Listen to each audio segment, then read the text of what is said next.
ये धरती जितनी बड़ी है उतना ही बड़ा है इसका इतिहास। हम वर्तमान को अपना जरूर सकते हैं पर अपने अतीत को भुला नहीं सकते। इसी अतीत में से आज हम आए हैं एक ऐसी जगह जिसके शौर्य और पराक्रम की गूंज आज भी राजस्थान भूला नहीं सका है। राजस्थान के एक ऐसे शहर में जो वर्तमान में तो चित्तौड़गढ़ है, पर जब इसे मौर्यन सभ्यता ने बनवाया था तब ये चित्रकूट के नाम से जाना जाता था।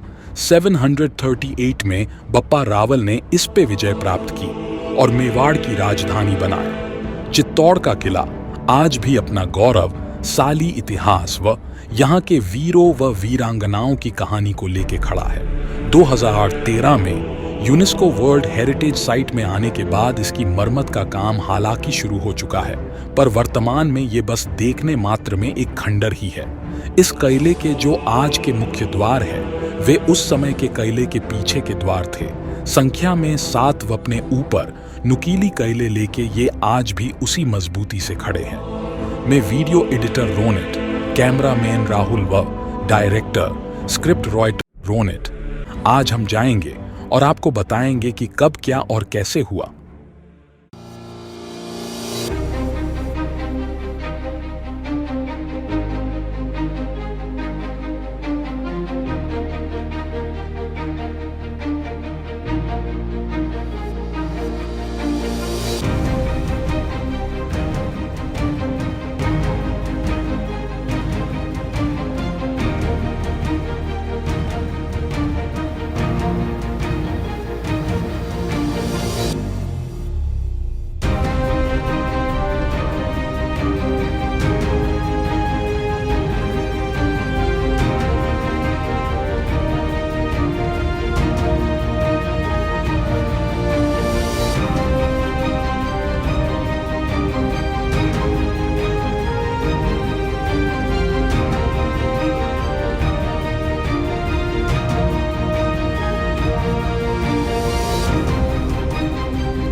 शहर नजर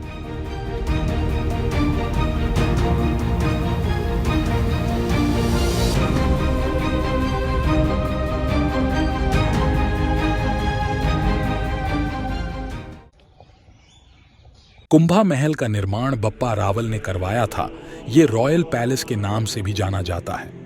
800 सालों में कुल 55 राजा ने इस पे राज किया, परंतु अलाउद्दीन खिलजी के आक्रमण के बाद इसकी मरम्मत राणा कुंभा ने करवाई थी। उन्होंने उसमें 1433 से 1468 तक राज किया। आज जो रास्ता इसका मुख्य द्वार है, पहले वह शाही 7 घोड़ों का रास्ता था, क्योंकि 7 घोड़ों को गति, सफलता और शक्ति का प्रतीक माना जाता है। सूर्यवंशी होने के कारण राजा सबसे पहले सूर्य की पूजा करते, उसके बाद 7 घोड़ों की पूजा करते, उसके बाद ही वे अन्न जल ग्रहण करते थे। और कभी मौसम खराब होने के कारण अगर सूर्य नहीं दिखाई देता तो उसके लिए एक सोने से बना सूर्य था, जो आज उदयपुर सिटी पैलेस में है। पूजा के समय डोल और नगाड़े यहाँ से बजाए जाते थे। इसमें कुल 3 भाग थे। एक जनाना जहाँ औरतें रहा करती थी, फिर आता है मर्दाना जहाँ आदमी रहा करते थे, तीसरा भाग जहाँ राज दरबार लगा करता था। उदय सिंह का जन्म इसी जगह हुआ था, जो कि महाराणा प्रताप के पिता थे। उदय सिंह के जन्म के समय कोई राजा न होने के कारण दासी पुत्र बनवीर को राज्य काज दिया गया था। सत्ता के लालच में आके उसने उदय सिंह को उनकी बाली उम्र में ही मारना चाहा, परंतु पन्ना धाय, जो कि उदय सिंह की दाई माँ थी, उन्होंने पता चलने पर उदय सिंह की जगह अपने पुत्र कंदन सिंह को सुला दिया। हम उम्र का होने के कारण बनवीर को पता नहीं चला और पन्ना धाय ने अपनी आंखों के सामने अपने पुत्र को मरता देख अपनी ममता को अपने राजा के लिए न्योछावर कर सुरंग के रास्ते उन्हें कुंभलगढ़ पहुंचाया। उदय सिंह ने बड़े होके उदयपुर की स्थापना की और चित्तौड़गढ़ को हटा के उदयपुर को अपनी नई राजधानी बनाया। रानी पद्मिनी भी सर्दियों में यहाँ रहा करती थी। यहाँ से कुल 2 सुरंग निकलती है, एक जो गोमुख कुंड जाती है और दूसरी जो नीचे गंभीरी नदी के यहाँ निकलती है। अभी ये दोनों सुरंग सरकार द्वारा बंद है।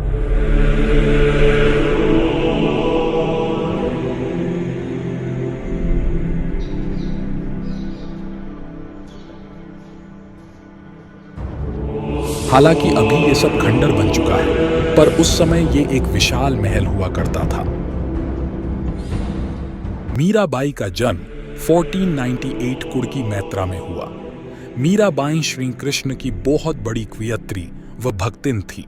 बचपन से ही श्री कृष्ण की भक्ति में होने के कारण उनके पिता राव रतन सिंह राठौड़ उनको लेके अत्यंत चिंतित थे। उन्होंने सोचा शादी के बाद मीरा श्री कृष्ण भक्ति छोड़ देंगी। उनका विवाह राणा सांगा के बड़े पुत्र भोजराज से 1516 में करवाया, परंतु 1521 में भोजराज की मृत्यु के बाद उन्हें जब सती होने को कहा गया तब उन्होंने मना कर दिया। मीराबाई पति की मृत्यु के बाद पूरी तरह से भक्ति में लीन हो गई। भक्ति में नाचना, श्री कृष्ण के गीत गाना उन्होंने शुरू कर दिया।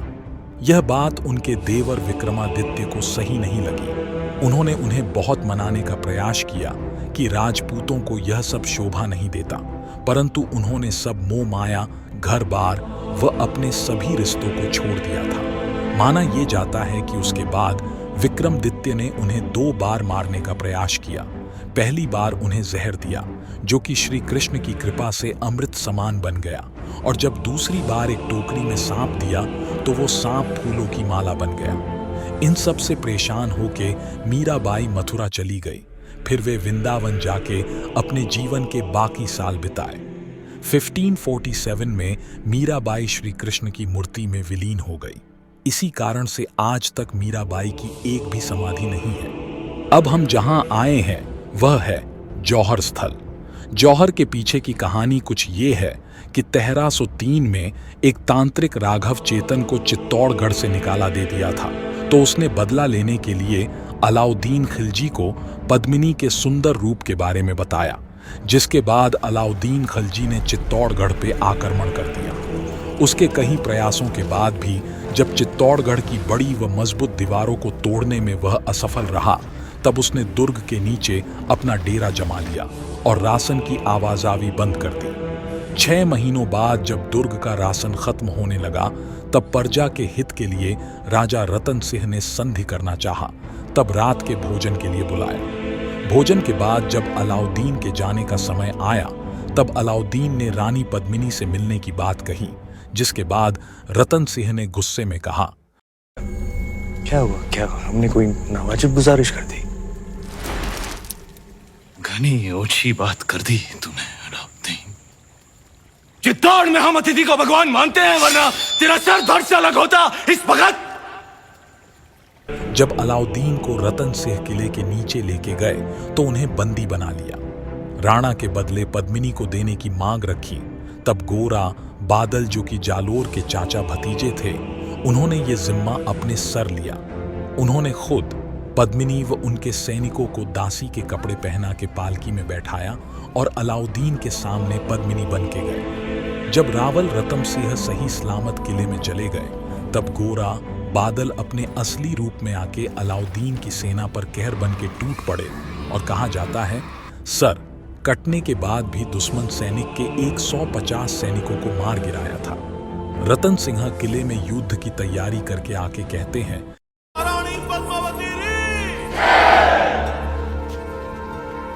आज ये जय जयकार हमारे लिए नहीं, वीर योद्धाओं के लिए होनी चाहिए जिन्होंने मेवाड़ के लिए अपने सर गंवाए, हमारी जान बचाने के लिए जिन्होंने अपने प्राणों का बलिदान दिया। जब तक चित्तौड़ रहेगा, गोरा बादल का नाम गूंजता रहेगा। बोलो मेवाड़ के सेनापति गोरा सिंह जी री, बोलो मेवाड़ के वीर बादल सिंह जी री।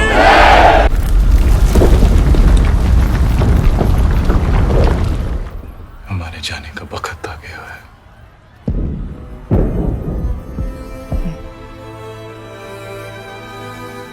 के बाद रतन सिंह ने अपने सर पे भगवा पहन के अलाउद्दीन की सेना पर धावा बोल दिया। वह पीछे से रानी पद्मिनी ने 16,000 रनियों व महिलाओं के साथ मिलकर जौहर किया, क्योंकि उनको पता था कि अब रतन सिंह कभी वापस नहीं आएंगे। हमारे शरीर को पाने की लालसा रखने वाले शत्रु के हाथ हमारी परछाई तक नहीं लगेगी। ये शरीर राख हो जाएगा, पर अमर रहेगी राजपूती शान, हमारे उसूल, हमारा स्वाभिमान।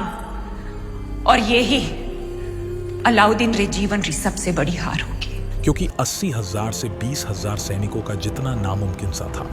वहां रतन सिंह 7-7 फीट के अफगानों को लांघकर अलाउद्दीन के पास जा पहुंचे।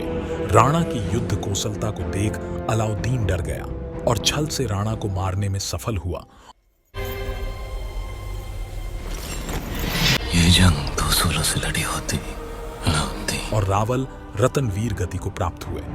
अलाउद्दीन से ये हार सहन नहीं हुई और वे दिन रात नशे में रहने लगा, जिससे उसे जलोदर रोग हो गया और 1316 में उसकी मृत्यु हो गई। सरकार को खुदाई में यहाँ से उन वीरांगनाओं की राख विराजकियां आभूषण मिले। इसके बाद यहाँ एक हवन कुंड बनाया गया और इसका नाम जौहर स्थल रख दिया गया। पहले ये 60 फुट गहरा था, परंतु समीप में विजय स्तंभ होने के कारण इसे भर दिया गया, क्योंकि इसमें बरसात के समय पानी भर जाता था, जो कि विजय स्तंभ को कमजोर कर रहा था। हमने देखा, जो आप स्पॉट देख रहे हैं, हिस्ट्री बुक के अंदर इसको सती स्थल बताया गया। बता दें, उस जमाने में राजपूतों में एक सती प्रथा चलती थी।